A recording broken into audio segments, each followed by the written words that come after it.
Wel, bore da, a croeso i'r oedfa yn enw Narglwyr Iesu Grist. Croeso arbennig i chi, os ych chi yn ymweld gyda ni. Mae'n braf gael ymwelwyr gyda ni ar y diwedd, gyna bydd yna sgwrs Sul i'r plant ond ddim ysgol Sul i'r oedolion. Mae Gwydion heddi yn Aberystwyth, chi'n cofio amdano fe, ac am yr eglwys yn Aberystwyth, a Meirion yn Llambed. Ac yna, mae casgen y mis, mae chi'n gwybod ar gyfer gwaith Scripture Union, ac yna mae coeddiadau yr wythnos sydd wedi bod ar y sgrin. Mae cwrgweddi fan hyn fel arfer nos Fawrth o 7:45, ac yna dim Mercher, cofiwch am darganfod Cristnogaeth, a nos Iau bydd Wyn fel arfer yn siarad ar Zoom. A wedyn Dydd Gwener fel arfer clybiau yn y bore, y clybiau yn y pnawn, amser paned yn y bore am 9:10. Ac os dyw e'n mynd, emyr fydd yn arwen yn y ddwy oedfa Sul nesaf. A mae'r nob i fi'n deall, mae'r clociau hefyd yn mynd mlaen dy Sul nesaf, felly newch chi siŵr bod chi cofio hynny, neu byddwch chi yn hwyr, credu. Os fi'n iawn. Gadewch ni weddio.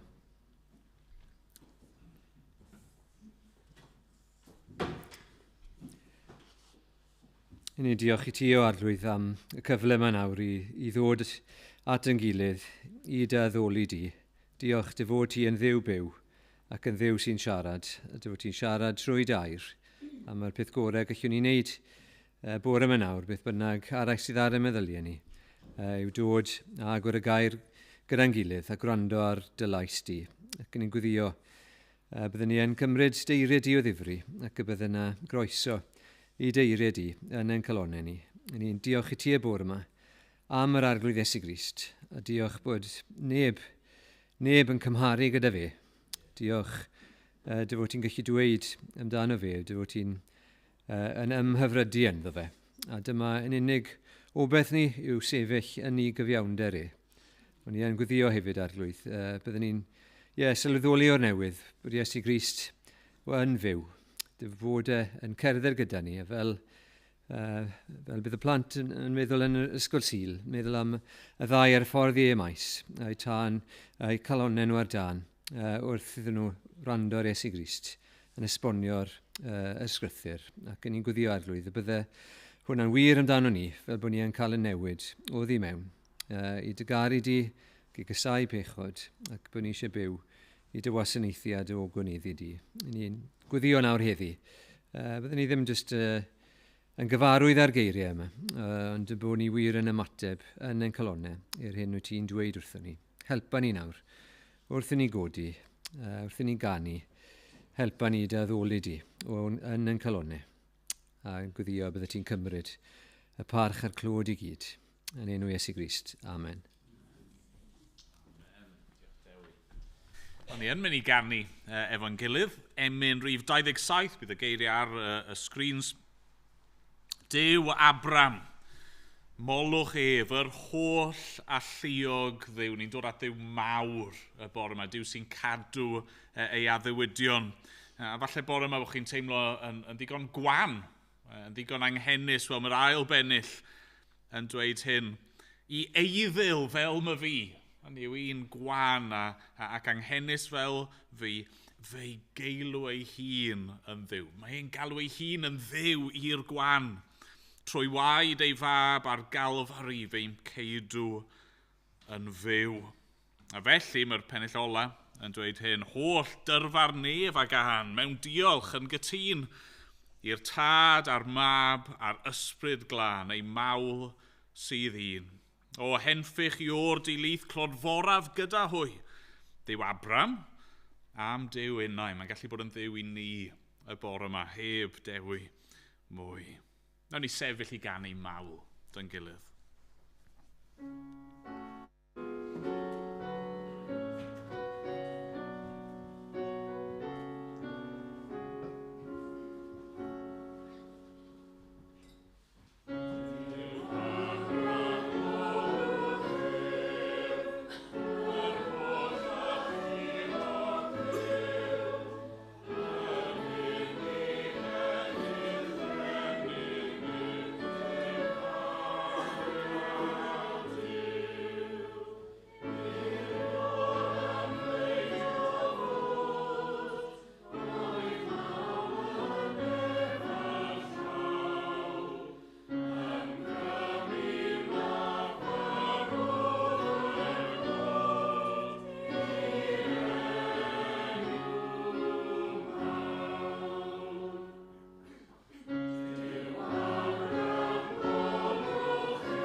Ni'n mynd i ddarllen nawr o Air Duw. Ni'n troi bore yma yn ôl Marc. Os ydych chi'n ymweld â ni wedi bod ers cwpl o wythnosau ar ddechrau Efengyl Marc. A ni'n dal i fod yn yr adran gyntaf yma. Byddai'n darllen adnodau 1 i 15, ond canolbwyntio'n arbennig ar adnodau 9 i 11 fyddwn ni. Felly Marc pennod 1, a'n dechrau darllen yn yr adnod gyntaf. Dyma Air Duw. Dechrau Efengyl Iesu Grist, Mab Duw. Fel y mae'n ysgrifenedig yn y proffwyd Eseia, welef fi yn anfon fy nghenad o'th flaen i baratoi dy ffordd. Llais un yn galw yn yr anialwch, paratowch ffordd yr arglwydd, unionwch y llwybrau iddo. Ymddangosodd Ioan Fedyddiwr yn yr anialwch, yn cyhoeddi bedydd edifeirwch, yn foddion maddeiant pechodau. Ac roedd holl wlad Judea a holl drigolion Jerusalem yn mynd allan ato ac yn cael ei bedyddio ganddo yn afon Iorddonen, gan gyffesu ei pechodau. Roedd Ioan wedi ei wisgo mewn dillad o flew camel a gwregys o groen am ei ganol, a locustiaid a mêl gwyllt oedd ei fwyd. A dyma'i genadwri, y mae un cryfach na mi yn dod ar fy ôl i. Nid wyf fi'n deilwng i blygu a datod carau ei sandalau ef, a dŵr y bedyddiais i chwi, ond ar ysbryd glân y bydd ef yn eich bedyddio. Yn y dyddiau hynny daeth Iesu o Nazareth Galilea, a bedyddiwyd ef yn afon Iorddonen gan Ioan. Ac yna wrth iddo godi allan o'r dŵr, gwelodd y nefoedd yn rhwygon agored, a'r ysbryd fel colomen yn disgyn arno. A daeth llais o'r nefoedd, ti yw fy mab, yr anwylyd. Yno ti yr wyf yn ymhyfrydu. Ac yna gyrodd yr ysbryd ef ymaith i'r anialwch, a bu yn yr anialwch am 20 diwrnod yn cael ei demtio gan Satan. Roedd yng nghanol yr anifeiliaid gwylltion a'r angylion oedd yn gweini arno. Wedi Ioan gael ei garcharu, daeth Iesu i Galilea gan gyhoeddi Efengyl Duw, a dweud, mae'r amser wedi ei gyflawni, ac mae teyrnas Dduw wedi dod yn agos. Edifarhewch a chredwch yr Efengyl. O dyna Air Duw, diolch iddo. Gan i air o weddi efo'n gyda, nhw'n i weddio. O arglwydd yn Duw i ni yn diolch i ti unwaith eto am yr Efengyl. Dad, ni wedi clywed y gair yna sawl gwaith yn ein darlleniad ni bore yma, Efengyl, newyddion da. A ni'n diolch fod yna, newyddion da'r bore yma i bobl fel ni. Diolch fod yna Dduw yn y nefoedd. Diolch arglwydd fod ti yn greawdwr nefoedd a deiar. A bod ni ddim yma trwy hap a damwain, bod ni ddim yma trwy siawns yn unig, ond fod yna ystyr a phwrpas i fywyd. O Dad, ni'n diolch dy fod ti wedi datguddio dy hun i ni. Wedi ymweld â rai fel Abram, a wedi gwneud cyfamod â nhw a ddiwydion i anfon gwaredwr a Meseia. Ac ni'n diolch i ti o Dduw dy fod ti wedi datguddio dy hun i ni fel Duw, Tad, Mab ac ysbryd glân. A dy fod ti o Dduw wedi dod i'n plith ni ym mherson yr arglwydd Iesu Grist. A ni'n diolch unwaith eto amdano fe'r bore yma. Wrth i ni feddwl amdano fe'n cael ei fydyddio. Ni'n gweddio Arglwydd yn neud i siarad â ni y bore yma. A neud i ddangos, a helpu ni ddeall y pethau hyn. A pam fod Iesu wedi dod, pam cael ei fydyddio, a beth yw goblygiadau hynny ar ein cyfer ni. Arglwydd, i ni yn dod at y ti y bore yma yn bobl ddigon gwan a digon anghennus. A dad, falle bod ni'n ymwybodol o hynny bore yma. Ac falle bod ni'n llwyddo i guddio llawer o'r pethau hyn o bobl eraill, ond i ni'n gwybod ac Arglwydd, ti'n gwybod yn well na ni. Beth yw maint ein hangen. Ond diolch i ti fod yr Arglwydd Iesu wedi dod mwyn rhoi maddeuant, ac mwyn rhoi bywyd, ac mwyn rhoi nerth, ac mwyn i ni gael bod yn blant i ti. Arglwydd, derbyn ein mawl ni am diolch felly am y pethau gwych yma. Diolch dy bod ti yn dduw cariad, dy bod ti ddim yn dduw pell, oer, fater fel petai, ond dy fod ti yn ein caru ni. Ac Arglwydd, ni'n gweddio nawr dros pob man lle mae'r efengil yma yn cael ei chyhoeddi. Ni'n meddwl am Gwydion yn Aberystwyth, a Meirion yn Llanbed. A Arglwydd, ni'n cyflwyno yr eglwysi hynny ac eglwysi eraill ein gwlad ni, a ni'n cyflwyno yr eglwysi sy'n yn cael ei cynrychioli yma bore yma trwy wahanol ymwelwyr. A Arglwydd, ni'n diolch i ti. Dy fod ti ar waith, a bod ti ddim wedi'n gadael ni, a bod ti ddim wedi anghofio ein gwlad, a diolch dy fod ti yn dduw sydd yn ffyddlon, ac yn cadw cyfamod, yn cadw da ddewyd. O Arglwydd, awn wneud i felly. Bendithio ein gwlad ni unwaith eto. Dad, ni wedi darllen am y tyrfaoedd yn mynd allan at Ioan. Arglwydd, gad i ni glywed am y fath beth eto. Y tyrfaoedd o bobl yn dod i dygeisio di. A dy ogoneddu di fel rwy ti'n ei heiddi. Arglwydd, dad, derbyn ein mawl ni am diolch felly. A bod ni'n dod at y ti yn enw yr Arglwydd Iesu Grist. Amen. Amen. Ganwn ni eto. Unwaith eto o'r llyfr Emynau, rhif 359.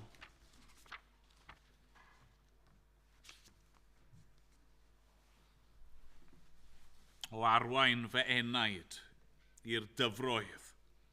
Y dyfroedd sy'n afon mor bir.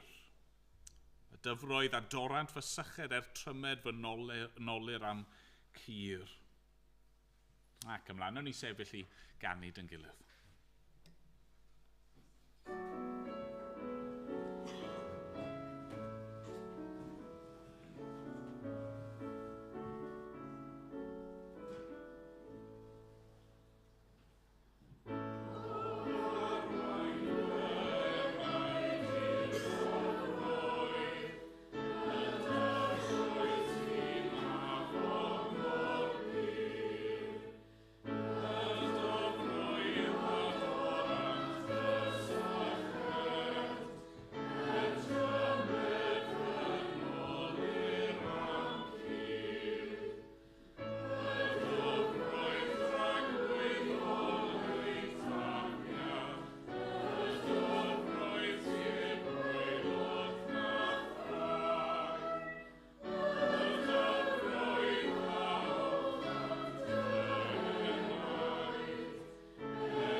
Stori i'r plant nawr. Felly, os oes unrhyw blant eisiau dod ymlaen i'r race front, a mae bedwyr yn mynd i roi neges iddyn nhw nawr. Diolch.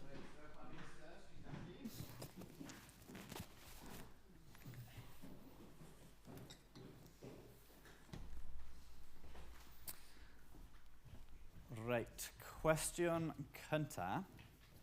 Pwy oedd yn gwrando yn ystod y darlleniad? Be nathon ni glywed am pan oedd Emyr yn darllen y Beibl? Pwy oedd wedi clywed? Look at Emyr, neb yn gwrando. Nathon ni glywed am Ioan Fedyddiwr.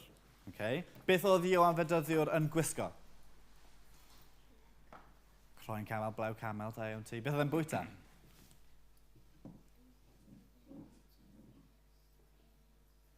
Locustiaid a mêl. Beth nath Ioan Fedyddiwr yn y darlleniad i Iesu Grist? Beth oedd wedi wneud i Iesu Grist? Bedyddio. Ti'n gwybod, bedyddio. Pam mae pobl yn cael ei bedyddio? Nath ni gweld Emrys a beds yn cael ei bedyddio yn ddiweddar. Pam mae pobl yn cael ei bedyddio? Chi'n gwybod?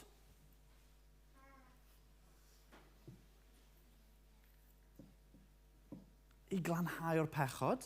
Okay. Beth arall? Wel, mae bedyddio yn symbol o rhywun yn dod i credu Iesu Grist. Yeah, mae'n symbol o person yn cael ei glanhau. Iawn? A oedd Ioan wedi bedyddio Iesu i ddangos bod Iesu wedi cael ei glanhau. Iawn? Bod e'n dod yn Gristion. Nawr, oedd Iesu angen cael ei bedyddio?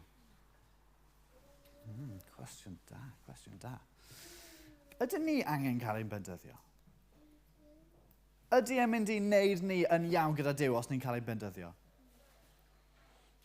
Mae bedyddio just yn symbol. Mae just yn symbol. Ydy'r dŵr yn mynd i golchi fi o pechodau fi? Na, falle bydd e'n golchi os fi efo mwd, a fi'n aml efo mwd ar dwylo fi, a mae dŵr yn wych yn golchi mwd. Ond ydy e'n golchi pechodau fi ffwrdd? Na, mae just yn symbol o cael ein glanhau. Nawr, sut mae Duw actually yn gallu glanhau ni? Os Duw mynd mewn i'r dŵr, cael ein bedyddio gyda dŵr ddim yn mynd i glanhau ni, sut ydyn ni actually yn cael ein glanhau? Mae Crist yn marw ar y groes, da iawn ti. Mae Crist yn marw ar y groes. Ac yn y darlleniad, mae Ioan yn dweud, fi'n dod i bedyddio chi gyda dŵr. Ond mae un sy'n dod, mae Crist yn dod yn mynd i bedyddio chi gyda'r ysbryd glân. Mae Crist, wrth marw ar y groes, mae'n gallu anfon yr ysbryd glân mewn i ni sy'n glanhau ni tu fewn. Iawn, ni'n dod yn lan trwy'r ysbryd glân. A ni'n gallu dangos i pobl sut mae hwnna'n digwydd, ni'n gallu dangos i nhw trwy'n cael ei bedyddio mewn dŵr. Iawn, a mae Crist eisiau dangos wrtho ni beth sydd rhaid i ni wneud. Okay, dyna pan mae Iesu'n cael ei bedyddio i ddangos dyma beth sydd eisiau wneud. Dangos i pawb bod yr ysbryd glân yn ein glanhau ni. Okay? A'n bwysig trwy'n cofio hwnna. Nawr, gewch chi wrando yn ystod yr pregeth, tra mae Emyr yn pregethu, gweld beth mae Uncle Emyr yn dweud am bedyddio. Okay? Nawn ni weddio'n gyflym, a wedyn gewch chi fynd i ystod lawr. O Dduw, ni'n diolch i ti am y stori yma ni'n clywed gan Ioan a'n bedyddio Iesu Grist. A ni'n gofyn y bydde ti'n helpu ni i ddod i gredu yn o ti o Dduw, a gweld bod ni angen yn glanhau, dim jyst gyda dŵr, ond gyda'r ysbryd glân hefyd. Amen. Amen. Cyn bod ni'n troi i edrych ar yr adran efo'n gilydd, ni'n mynd i ganu rhif 9 yn Grymal 2. Distewch, cans mae presenoldeb Crist y sanctaidd un ger llaw. Dewch, plygwch, ger ei fron mewn dofn barchedig fraw. Di bechod yw e fe, lle saif mae'n sanctaidd le. Distewch, cans mae presenoldeb Crist y sanctaidd un ger llaw. Nawn ni sefyll i geisio'r arglwydd gyda'n gilydd.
Ni di clywed ei enw e. Dechrau Efengil Iesu Grist, Mab Duw. Mae Ioan wedi sôn amdano fe. Mae un cryfach na mi yn dod ar fy ôl i, nid wyf fi'n deilwng i blygu a datod carau ei sandalau ef. Nawr ni'n cael cwrdd ag e am y tro cyntaf. Adnod 9, yn y dyddiau hynny, daeth Iesu o Nazareth Galilea, a bedyddiwyd ef yn afon Iorddonen gan Ioan. A mae'r adran fach yma yn yw, cwpl o adnodau, yn rhoi hanes arbennig i ni. Nawr wrth gwrs, mae pob peth ni'n gwybod am yr arglwydd Iesu Grist, mae'n bwysig yn werthfawr. Pob gair, pob gweithred, mae'r cwbl yn drysor i ni. Ond mae'n wir i ddweud, pan ni'n darllen yr Efengylau, yn darllen am fywyd Iesu, mae yna rai digwyddiadau sy'n sefyll mas fel petai. A mae hon yn un ohonyn nhw, bedydd yr arglwydd Iesu. Dyma un o'r achlysuron pwysicaf y mywyd a gweinidogaeth Iesu. A o'r digwyddiadau pwysicaf yn hanes y byd. A mae hefyd yn ddigwyddiad sydd yn llawn arwyddocad i ni bore yma. Wrth i ni ystyried bedydd Iesu, beth ni'n cael yw cipolwg o pwy yw e a pam fod e wedi dod. Yr hyn oedd e'n mynd i gyflawni ein mwyn ni. Felly fi eisiau ni edrych ar yr adran yma bore yma a ystyried tair bedydd mewn ffordd. Bedydd Ioan, bedydd Iesu, ac yna ein bedydd ni. Felly ddechrau, bedydd Ioan. Bedydd Ioan. Nathon ni weld, os o'ch chi yma, wythnos diwetha, Ioan yn ymddangos yn yr anialwch. A mae popeth am Ioan yn pwyntio pobl at Iesu. Y ffaith fod wedi dod i'r anialwch, a yr hyn oedd e'n gwisgo, yr hyn oedd e'n pregethu. Ond wrth gwrs, un o'r pethau amlycaf am Ioan, yr peth mae'n enwog, neu falle enwocaf am, yw fod e'n bedyddio. Ond oedd, fe oedd Ioan y bedyddiwr. Dyna'r nickname gafodd e. Nawr, ystyr y gair bedydd yw trochi neu dipio rhywbeth mewn hylif. A felly beth oedd Ioan yn neud wrth bedyddio, oedd e'n cymryd pobl ac yn ei rhoi nhw mewn dŵr. Ni'n clywed fod ar lan yr afon Iorddonen a fod y bobl yn dod allan ato fe i dderbyn bedydd gan Ioan. Nawr, nes i sôn ychydig am hyn wythnos diwetha, oedd yr Iddewon yn gyfarwydd gyda bedydd. Okay? Yn gyfarwydd gyda'r syniad yma o gael eich bedyddio, ond fel arfer, oedd bedydd yn rhywbeth ar gyfer y cenhedloedd. Right? Proselytes, pobl oedd o'r cenhedloedd eraill oedd eisiau dod yn Iddewon. Okay? Oedd mewn dod yn Iddew, oedd rhaid i chi gael eich bedyddio. Ond mae Ioan yn gwneud rhywbeth gwahanol fan hyn, yn dydy? Mae e'n bedyddio Iddewon. A felly pan ni'n sôn am bedydd Ioan, ni'n sôn am categori chydig bach yn unigryw fan hyn. Oedd bedydd Ioan yn rhywbeth dros dro. Rhywbeth oedd efo'r bwriad penodol o baratoi pobl ar gyfer yr arglwydd Iesu Grist. Felly beth oedd pwynt bedydd Ioan? Beth mae'r symbol yma'n dangos i ni? Wel, dim rhaid dyfalu, os achos mae'n cael i egluro i ni, mae Ioan yn adnod 4 wedi cyhoeddi bedydd edifeirwch yn foddion maddeuant pechodau. Beth oedd pwynt bedydd Ioan? Wel, dangos pobl yr angen am edifeirwch. Nawr, beth yw edifeirwch? Wel, fi'n mynd i droi fan hyn at y Saesneg. Okay, bydd rai o'n chi'n flin efo fi ar y diwedd. Mae'r Saesneg yn helpu ni fan hyn, a bydd Ann yn cyfieithu, falle'n gwerthfawrogi bod fi'n neud hyn yn Saesneg. Yn Saesneg, mae yna 3 gair tebyg iawn i'w gilydd, ond sydd yn wahanol. Okay? Mae ydych chi regret, remorse a repentance. Okay? Nawr, regret yw pan chi'n difaru rhywbeth, pan chi wedi gwneud rhywbeth a chi'n gwybod oedd e'n gamgymeriad. Okay? Mae remorse, chydig bach yn wahanol, neu mae'r syniad yna falle o teimlo'n flin, neu teimlo'n eog, neu teimlo cywilydd, neu teimlo tristwch. Hynny yw, chi'n gwybod bod e'n gamgymeriad a chi'n teimlo'n wael am y peth. Ond mae repentance yn rhywbeth gwahanol, a dyna ni'n sôn am fan hyn, edifeirwch, gwir edifeirwch. Beth yw edifeirwch yw nid jyst gwybod bod rhywbeth yn gamgymeriad, dylswn ni wedi gwneud yn wahanol, a dwi ddim chwaith teimlo'n flin neu'n drist neu'n siomedig bod chi wedi gwneud y peth anghywir. Mae edifeirwch yn golygu newid meddwl. Troi o un cyfeiriad i gyfeiriad arall. Ceisio rhywbeth newydd. Gweld o chi'n mynd yn anghywir. A bod angen i chi newid. A sa'n gwybod amdano chi, fi'n aml yn mynd ar goll. Fi wedi mynd ar goll gymaint o weithiau dros y blynyddoedd, falle bod chi'r un ffordd ac mae'n y bwynt, os chi fel fi, mae'n y pwynt yn dod lle chi, falle'n edrych ar map neu beth bynnag, chi'n sylweddoli, chi'n mynd y ffordd wrong. Nawr gallwch chi, daro, fi'n mynd y ffordd wrong, a just cario ymlaen. Gallech chi deimlo, diar, fi'n mynd i fod yn hwyr nawr, neu fi'n mynd i brifo teimladau rhywun, a fi'n grac nawr bod fi wedi mynd y ffordd wrong, ond dal cario ymlaen lawr y ffordd wrong. Beth yw edifeirwch yw sylweddoli na, fi'n mynd ar goll fan hyn, nid yma'r ffordd, mae angen i fi droi rownd.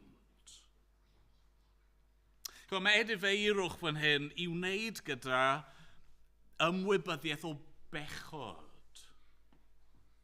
Y ffaith fod y pethau ni wedi gwneud, y pethau ni wedi dweud, y pethau ni wedi meddwl, y ffordd ni wedi byw, mae wedi mynd yn groes i natur a chymeriad Duw.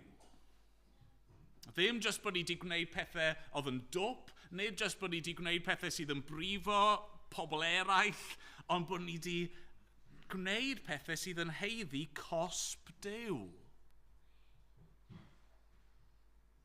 Wrth i Ioan alw pobl i ddod ac i edifarhau, wrth i'r bobl ymateb a dod allan i gael ei bedyddio, beth o'n nhw'n gwneud oedd cydnabod eu pechod. Cydnabod y ffaith bod nhw wedi gwrthryfela yn erbyn Duw, bod nhw wedi mynd ar gyfeiliorn, bod nhw ddim wedi taro y nod, a felly bod angen cael eu hachub. Dyna mae beth Ioan yn dangos, yn dyfa. Os mae rhywun yn edifarhau, maen nhw'n cydnabod y ffaith bod nhw ddim wedi gallu byw bywyd perffaith a bod angen cael eu hachub. Pan oedd person yn mynd allan i'r anialwch at Ioan ac yn mynd lawr i'r dŵr, ond nhw'n dangos bod nhw angen cael eu golchi. Bod nhw angen troi ffwrdd a marw i'r hen ffordd o fyw cyn codi i fywyd newydd.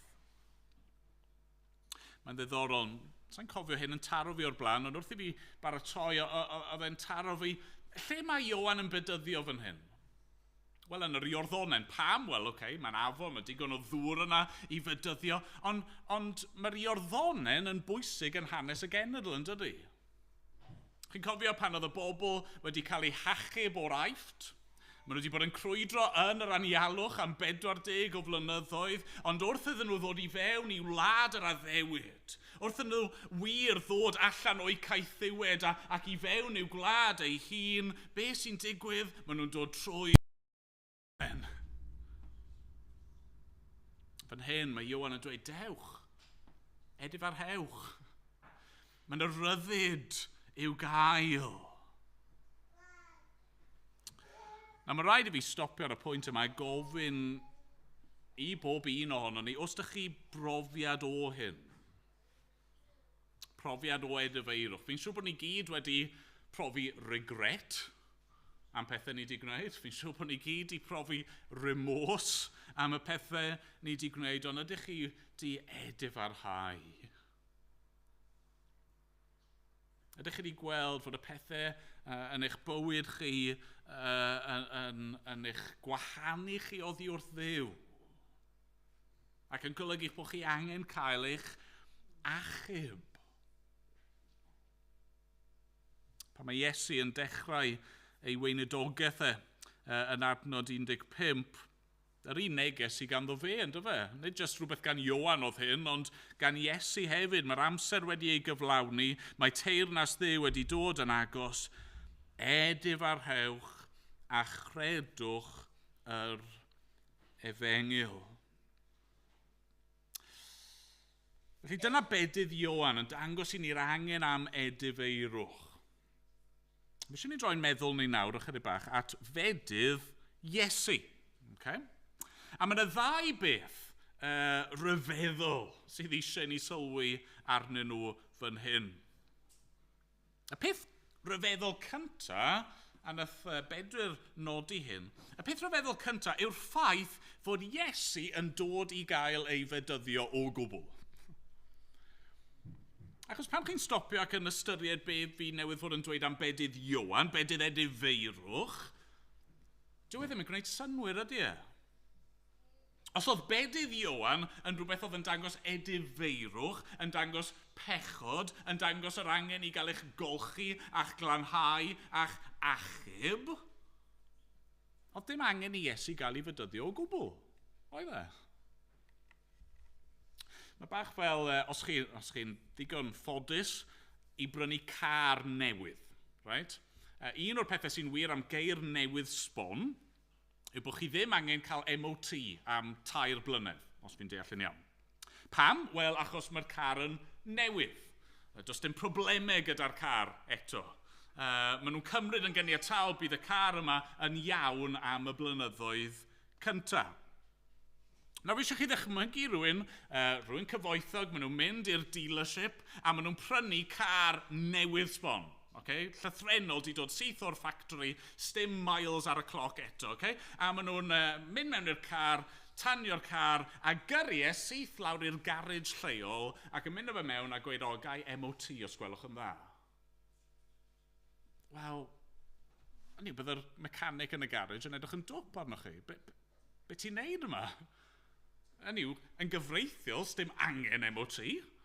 A mae'r car yma mor newydd ac y gallai fod. Sdim hyd yn bod, stim hyd yn oed scratch, stim pwaderyn ar y to. Stim hyd yn bod yma. Stim angen i chi fod yma. Peidiwch gwastraffu'ch eich arian a'ch amser a'ch egni. Oedd Iesu ddim angen bod yno. Yn ôl pob tebyg, yr arfer fyddai i'r bobl i ddod at Ioan, dod i lan y dŵr, a cyn mynd lawr i gael ei bedyddio, bydden nhw'n cyhoeddi eu pechod nhw. A mae rhan o'n nes i yn hoffi dychmygu'r foment yna pan mae Iesu'n dod ymlaen. A mae e'n sefyll yno, a mae pawb yn aros i weld be mae'n mynd i ddweud. Dychmygu ydw i. A mae'n dweud dim byd. Rhyw awkward silence. Dim byd. Pam? Achos wel oedd dim byd ganddo fe i'w ddweud. Oedd dim byd ganddo fe i'w gyffesu.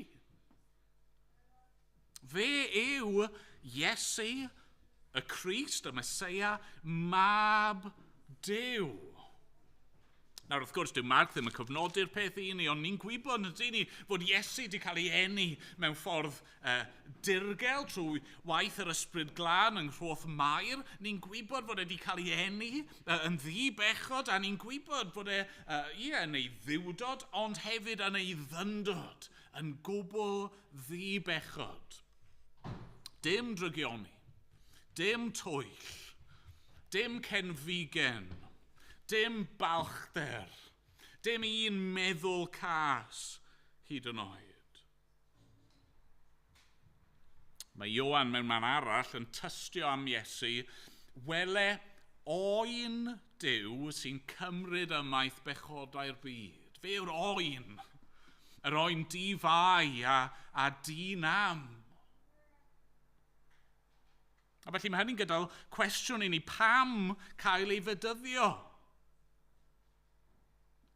A'r unig ateb sy'n bodloni yw hyn. Mae Iesu yn cael ei fedyddio nid ei fwyn ei hun, ond ei mwyn ni. Mae Iesu'n cael ei fedyddio mwyn uniaethu ei hun gyda ei bobl. Mewn un ystyr wrth i Iesu gael ei fedyddio, mae yn edifarhau nid am ei bechod ei hun, ond am ein pechod ni.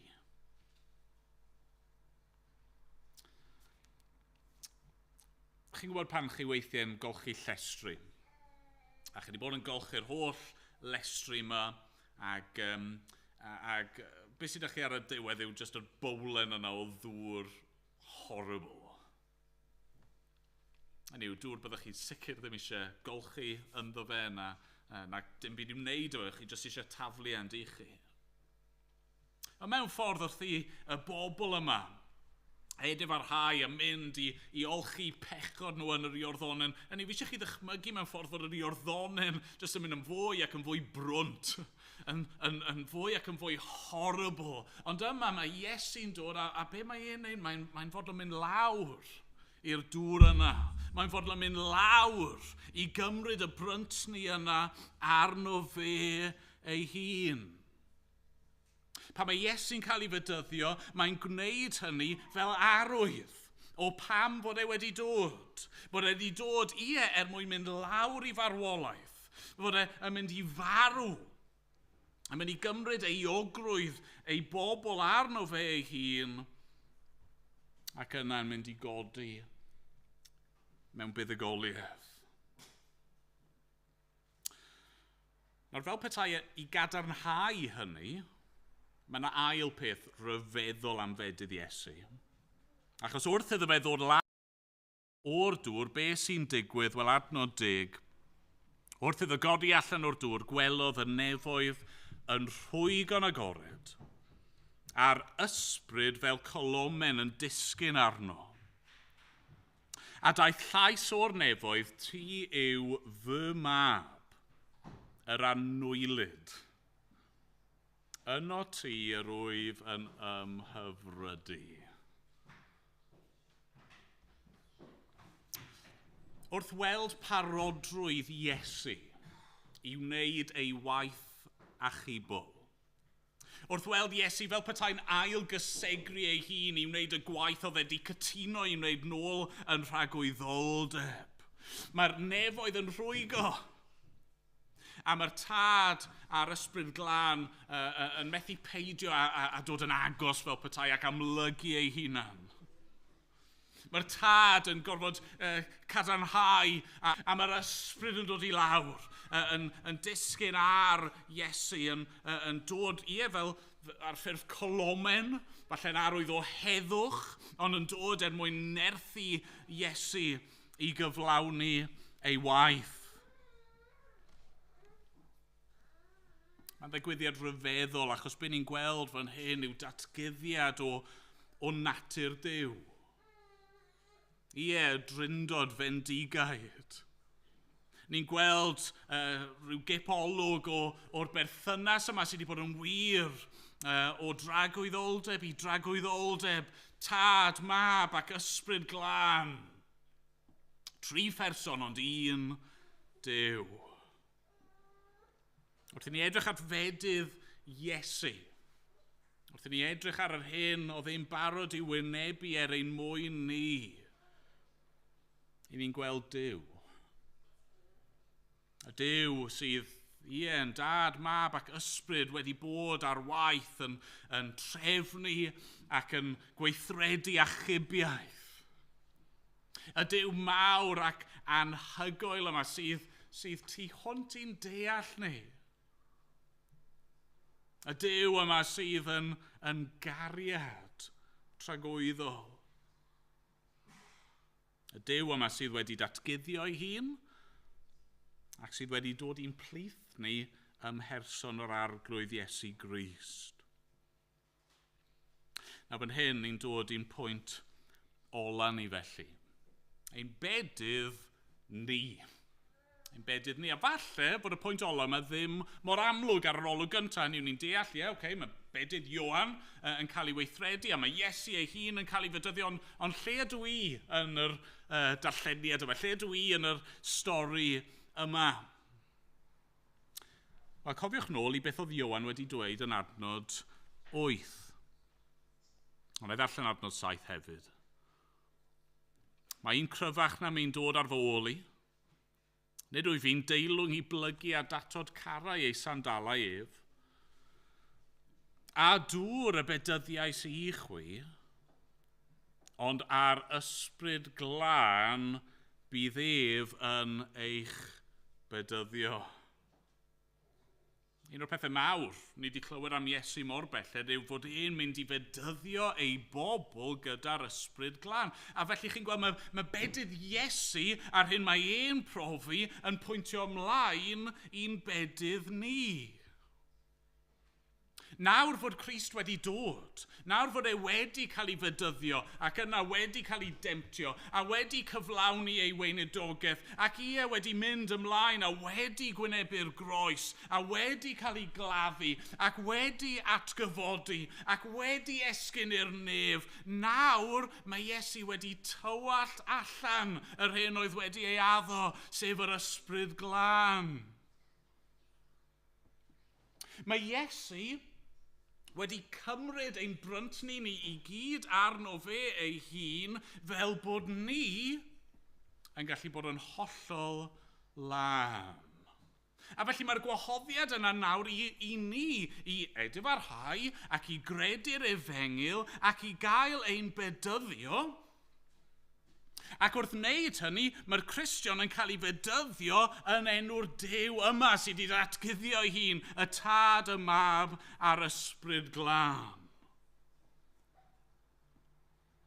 Wrth i ni gael ein bedyddio, ni'n dangos bod ni yn un gyda Christ. Mae e wedi uniaethu ei hun gyda ni yn ein pechod, ond nawr trwy ffydd i'r ni'n un gyda fe. Ac yn un gyda fe, rydyn ni'n derbyn ei ysbryd ac yn cael ein mabwysiadu yn blant Duw.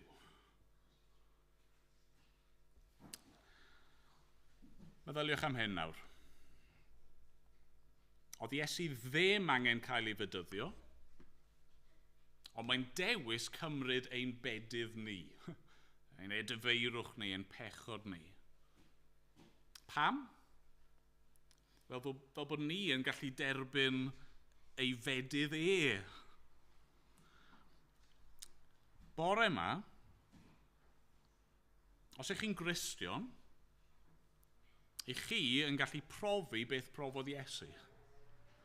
Chi'n gallu derbyn yr ysbryd glân fel rhodd i'ch nerthu chi. A chi'n gallu clywed llais y Tad yn dweud amdano chi, ti yw fy mhlentyn, yr anwylyd. Yno ti rwyf yn ymhyfrydu. Nag yw hynny'n wych? Bod Duw, y Duw mawr, y Duw sanctaidd, yr un holl a lluog, yn gallu dweud am bobl fel ni, yn ein gwendid ni, a'n ffolineb ni, ni sydd wedi mynd ar goll, ni sydd wedi crwydro, ni sydd yn eog. Mae hynny gyd yn gallu cael ei ddelio gyda, ni'n gallu cael ein golchi, a clywed bod Duw ei hun yn, nid jyst yn caru ni, ond yn ymhyfrydu. Mae wrth ei fodd gyda chi. Mae eisiau'r gorau ar eich cyfer chi. Gai ofyn i chi. Ydych chi wedi profi'r peth yma? Ydych chi wedi edifyrhau? Na'r cam cyntaf. Ydych chi wedi gweld eich brynt ni a'ch angen chi? Ydych chi wedi credu, wedi gweld fod yna achubiaeth i'w gael yn yr arglwydd Iesu Grist? A ydych chi wedi gafel ynddo fe, roi'ch ffydd chi ynddo fe? Wel, y cam nesaf i chi, os nag ych chi wedi gwneud hynny'n barod, yw i gael eich bedyddio. Yn enw'r Tad a'r Mab a'r Ysbryd Glân fel arwydd o'r hyn sydd wedi digwydd yn eich calon chi. Ond os yw'r pethau ma'n wir amdano chi'r bore yma, mae Duw ei hun yn gwenu arnoch chi. A mae Iesu ei hun yn frawd i chi. A mae'r ysbryd ei hun yn gorffwys arnoch chi. Mae'r Tad yn ymhyfrydu arnoch chi. Mae'r Mab yn gweddio drostoch chi. Mae'r ysbryd yn eich llenwi chi.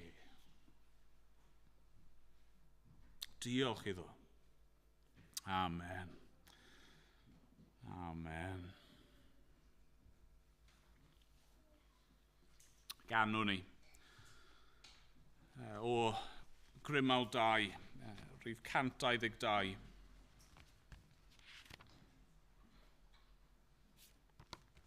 Geiriau syml, ond dyma ein eisiau nawr. Dyma sydd ar gael i bob un ohono ni. Ysbryd y tragwyddol Dduw, disgyn arnom ni.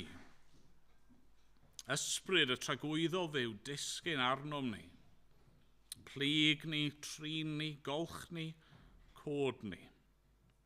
Ysbryd y tragwyddol Dduw, disgyn arnom ni. A ni sefyll i ganu.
Arglwydd a wneud i anfon ysbryd ar bob un ohono ni.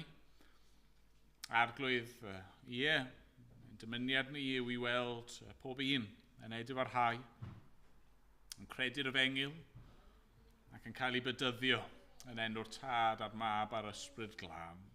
Dad, wneud i yn helpu ni i wneud hyn, a arglwydd wneud i helpu ni fel dy bobl i edifyrhau yn ddyddiol, i gael ein harwain gan dy ysbryd di o ddydd i ddydd, gyda'n golwg ni arna ti, os gwelid i fod yn dda. Nawr bydded i ras ein harglwydd Iesu Grist, a chariad Duw, a chymdeithas yr Ysbryd Glân, i aros gyda ni o'r awr hon ac hyd byth. Amen.